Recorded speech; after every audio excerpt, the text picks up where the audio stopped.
Hi guys, so today I'm going to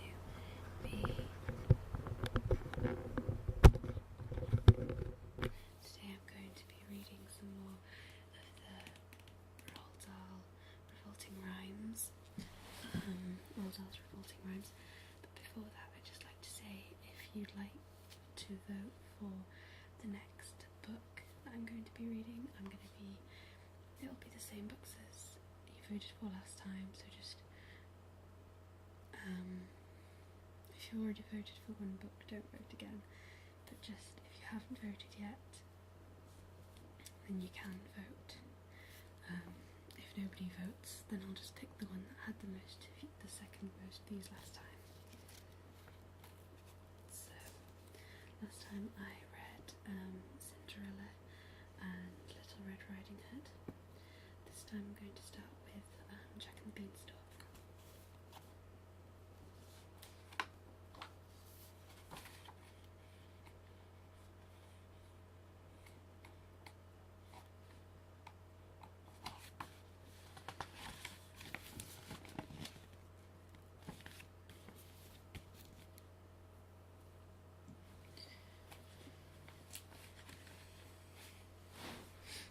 Jack's mother said, "We stony broke, go out and find some wealthy bloke who'll buy a cow, just say she's sound and worth at least £100.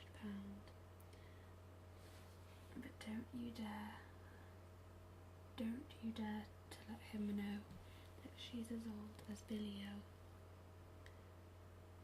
Jack led the old brown cow away and came back later in the day and said, "Oh, Mumsy dear, guess what your clever little boy has got?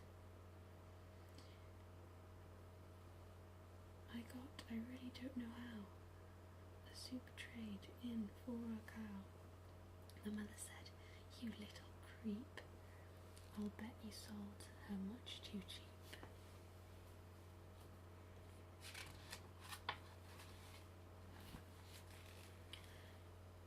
When Jack produced one lousy bean, his startled mother turned green, leaped high up in the air and cried, "I'm absolutely stupefied.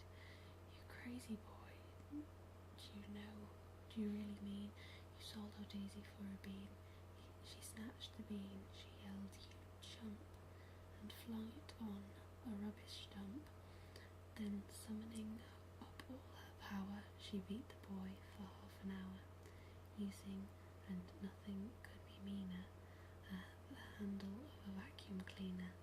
At 10 p.m. or thereabout, the little bean began to sprout. By morning it had grown so tall, you couldn't see the top at all. Young Jack cried, "Mum, admit it now, it's better than a rotten cow." The mother said, "You lunatic, where are the beans that I can pick? There's not one bean, it's bare, it's bare as bare." "No, no," cried Jack, "you look up there, look very high, and you'll behold each single leaf is solid gold." By gollikins, the boy was right. Now, glistening in the morning light, the mother actually perceives a mass of lovely golden leaves. She yells out loud, "My sainted souls, I'll sell them Minnie by the rolls, by a rolls. Don't stand and gasp, you little clot, get up there quick and grab the lot." Jack was nimble, Jack was keen, he scrambled up the mighty bean. Up, up he went without a stop, but just as he was near the top, the ghastly frightening thing occurred. Not far above his head he heard a big deep voice, a rumbling thing that made the very heavens ring. It shouted loud, "Fee, fi, fo, fum, I smell the blood of an Englishman." Jack was frightened, Jack was quick, and down he climbed in half a tick. "Oh, Mum," he gasped. "Believe you me, there's something nasty up our tree. I saw him, Mum, by my gizzard froze, a giant with a clever nose." "A clever nose," his mother hissed. "You must be going round the twist. He smelt me out, I swear it, Mum. He said he smelt an Englishman."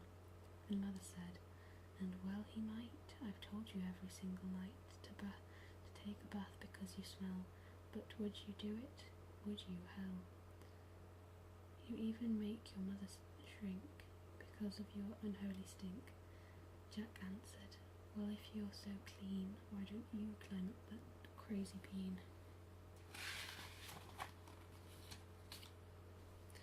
The mother cried, "By glad I will. There's life within the old dog still."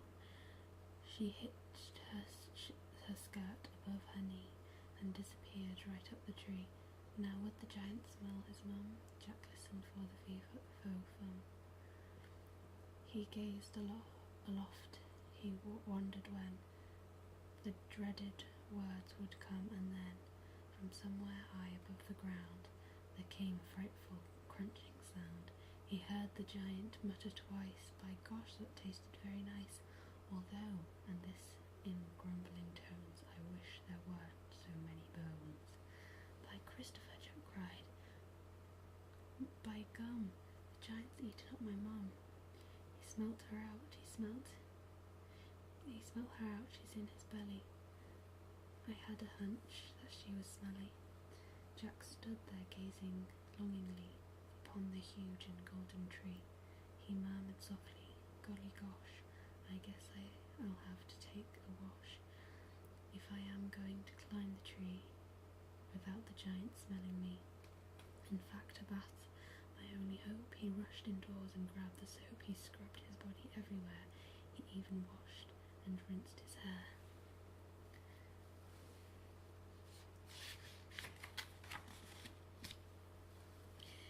He did his teeth and blew his nose and went out smelling like a rose. Once more he climbed the mighty bean.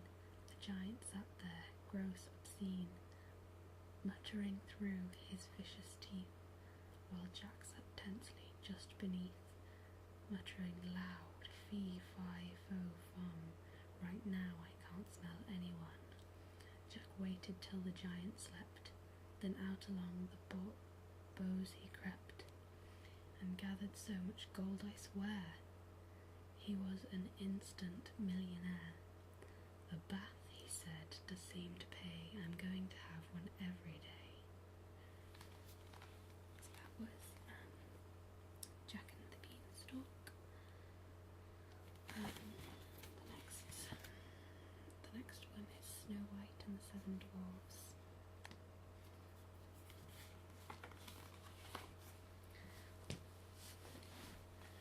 When little Snow White's mother died, the king, her father, up and cried, "Oh, what a nuisance, what a life, now I must find another wife." It's never easy for a king to find himself that sort of thing. He wrote to every magazine and said, "I'm looking for a queen." At least 10,000 girls replied and begged to be the royal bride. The king said that with a shifty smile. "I'd like to give each one a trial." However, in the end he chose a lady called Miss Maclehose.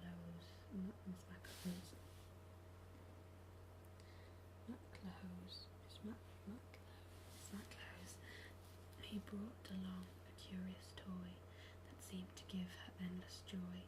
This was a mirror framed in brass, a magic looking glass.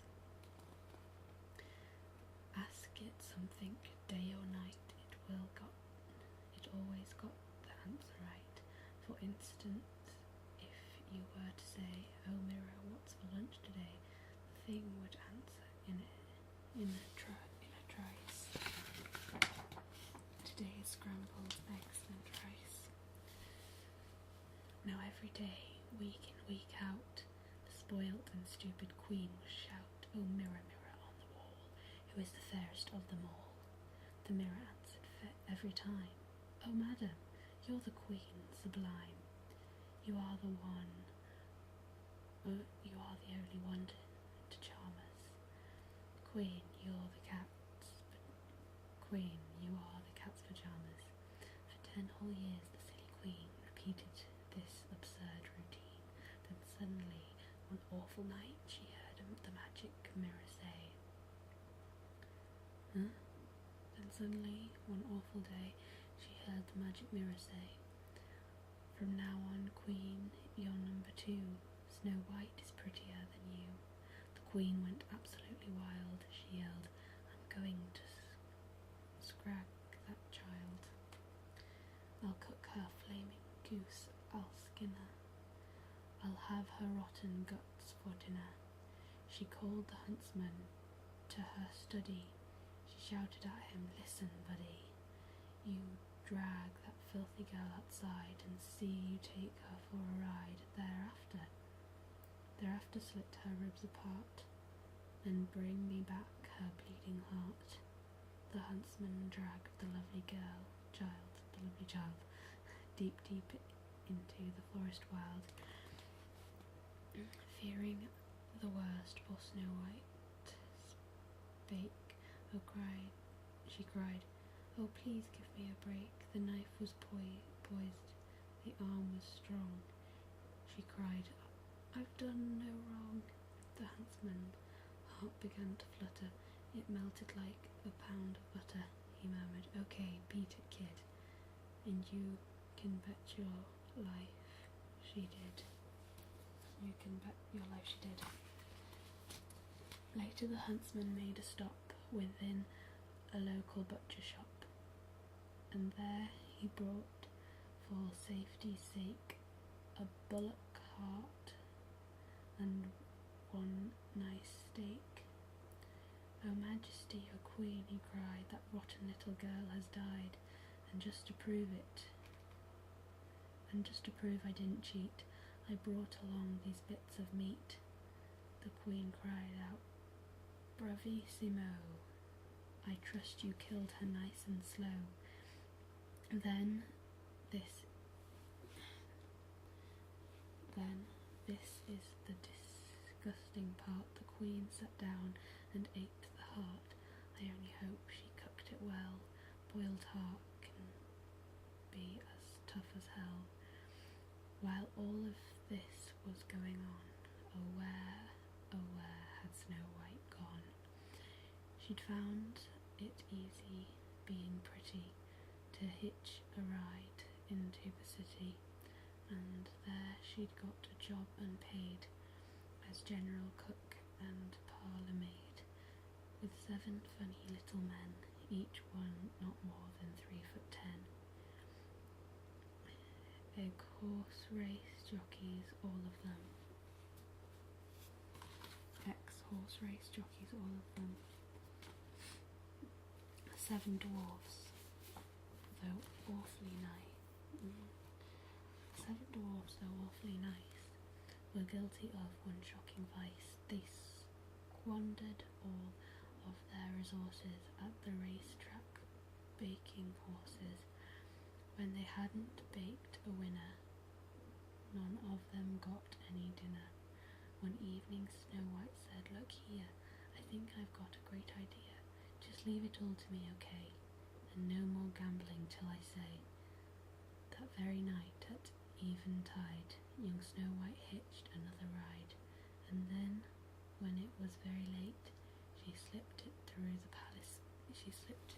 palace gate. The king was in his counting house, counting out his money. The queen was in the parlour, eating bread and honey. The footman and the servants slept, so no one saw her as she crept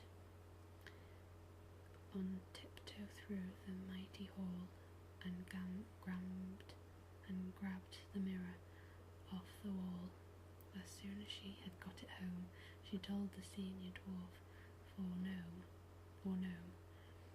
to ask it what he wished to know. Go on, she shouted, have a go. He said, Oh mirror, please don't joke. Each one of us is sturdy broke. Which horse will win tomorrow's race?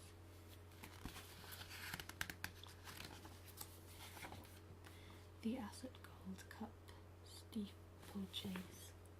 The Asset Gold Cup Steeplechase. The mirror whispered sweet and low. The horse's name is Mistletoe. The dwarfs went absolutely daft. They kissed young Snow White's fore and aft, then rushed away to raise some dough, with which to back old Mistletoe. They pawned their watches, sold their car. They borrowed money near and far. For much of it they had to thank the manager of Barclays Bank. They went to Ascot, and of course, for once they backed the winning horse. Thereafter, every single day, the mirror made the bookies pay. Each dwarf and Snow White got a share, and each was soon a millionaire, which shows that gambling's not a sin, provided that you always win.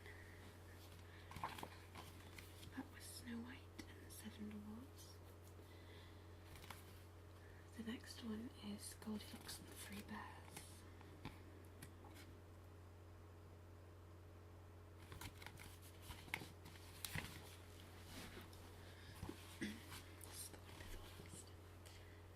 This famous wicked little tale should never have been put on sale. It is a mystery to me why loving parents cannot see that this is actually a book about a braised little crook. Had I the chance, I wouldn't fail to clap young Goldilocks in jail. Now just imagine how you would feel if you had cooked a lovely meal, delicious porridge steaming hot, fresh coffee in the coffee pot, with maybe toast and marmalade, the table beautifully laid. One place for you, and one for Dad, another for your little lad. Then Dad cries, golly gosh, gee whiz, oh cripes, how hot is this porridge is. Gee whiz, oh cripes, how hot this porridge is.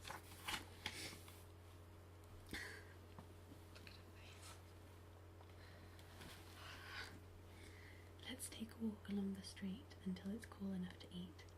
He adds an early morning stroll. It's good for people on the whole. It makes your appetite improve. It also helps your bowels to move. No proper wife would dare to question such sensible suggestion. Above all, not at breakfast time, when men are seldom at their prime. No sooner are you down the road than Goldilocks, that little toad, that nosy thieving little louse, comes sneaking in your empty house. She looks around, she quickly notes 3 bowls brimful of porridge oats, and while still standing on her feet, she grabs the spoon and starts to eat. I say again, how would you feel if you had made this lovely meal, and some delinquent little tot broke in and gobbled up the lot?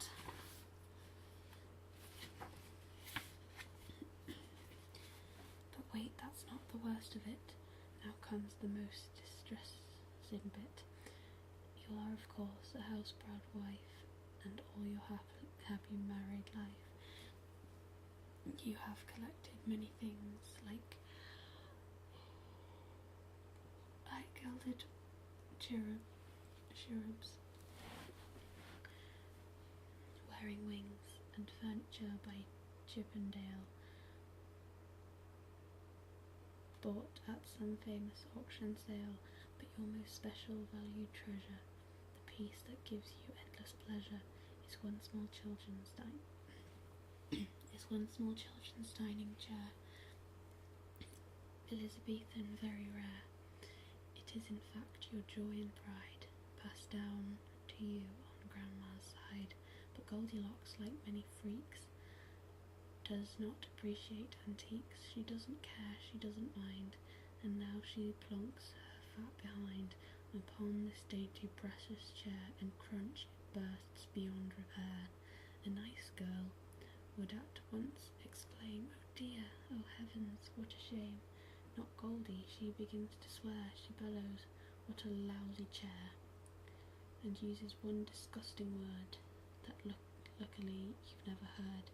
I dare not write it, even hint it, nobody would ever print it. You'd think by now this little skunk would have the sense to do a bunk, but no, I very much regret she hasn't nearly finished yet. Deciding she would like a rest, she says, "Let's see which bed is best." Upstairs she goes and tries all three.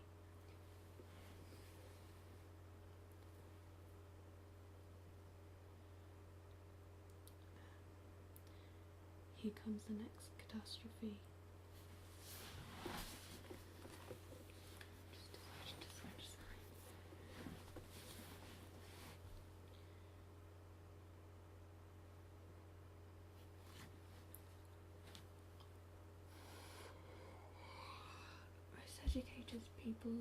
Most educated people choose to rid themselves of socks and shoes before they clamber into bed, but Goldie didn't give a shred.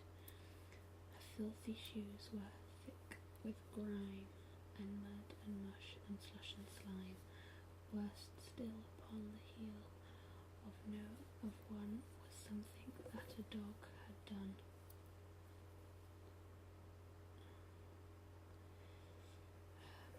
Filthy shoes were thick. Worst still, upon the heel of one was something that a dog had done.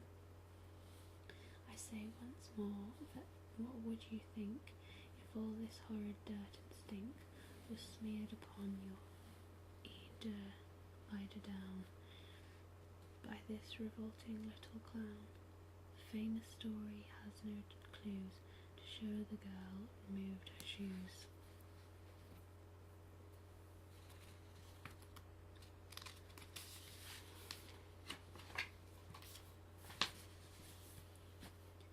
What a tale of crime on crime.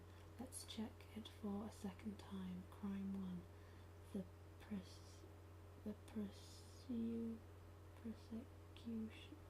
prosecution's case. She breaks and enters someone's place. Crime 2. The prosecutor's notes. She steals a bowl of porridge oats. Crime 3. She breaks a precious chair belonging to the baby bear. Crime 4. She smears each spotless sheet with filthy mess from her feet. A judge would say without a blink 10 years hard labour in the clink. But in the book, as you will see, the little beast gets off scot-free, while tiny children near and far shout goody good, hooray hurrah, poor darling Goldilocks, they say. Thank goodness that she's got away. Myself, I think I'd rather send you and Goldie to a stinky end. Oh, Daddy, cried the baby bear, my porridge gone. It isn't fair. Then go upstairs, the big bear said. Your porridge is upon the bed, but as it's inside, Mademoiselle, you'll have to eat her up as well. That was it. The next one is the 3 Little Pigs. This is the last one I'm going to read. The animal I really dig above all others is the pig. Pigs are noble, pigs are clever, pigs are courageous. However, now and then, to break this rule, one meets a pig who is a fool. What, for example, would you say is strolling through the woods one day? Right there in front of you saw a pig who'd built a house of straw. The wolf who licked his lips and said, "This pig has had his chips. Little pig, let me come in." No, by the hairs of my chinny the chin. Then I'll huff and I'll puff and I'll blow your house down, and I'll blow your house in. The little pig began to pray, but Wolfie blew his house away. He shouted, "Bacon, pork and ham, oh what a lucky wolf I am." And though he ate the pig quite fast, he carefully kept the tail till last. Wolf wandered on a trifle bloated. Surprise, surprise, for soon he noted another little house of pigs, and this one had been built of twigs. Little pig, let me come in. No, no, by the hairs of my chinny chin chin. Then I'll huff and I'll puff and I'll blow your house in. The wolf said, "Okay, here we go." He then began to blow and blow. The little pig began to squeal. He cried, "Oh wolf, you've had one meal. Why can't we talk and make a deal?" The wolf replied, "Not on your Nelly."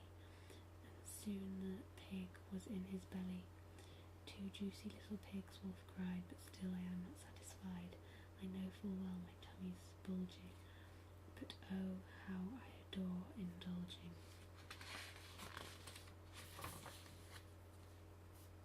So creeping quietly as a mouse, the wolf approached another house, a house which also had inside a little piggy trying to hide. But this one, piggy number 3, was bright and brainy as could be. No straw for him, no twigs or sticks. This pig had built his house of bricks. "You'll not get me," the piggy cried. "I'll blow you down," the wolf replied. "You'll need," pig said, "a lot of puff, and I don't think you've got enough." Wolf huffed and puffed and blew. The house stayed up as good as new. "If I can't blow it down," Wolf said, "I'll have to blow it up instead. I'll come back in the dead of night and blow it up with dynamite." Pig cried, "You brute, I might have known." Then picked up the telephone. He dialed as quickly as he could the number of Red Riding Hood.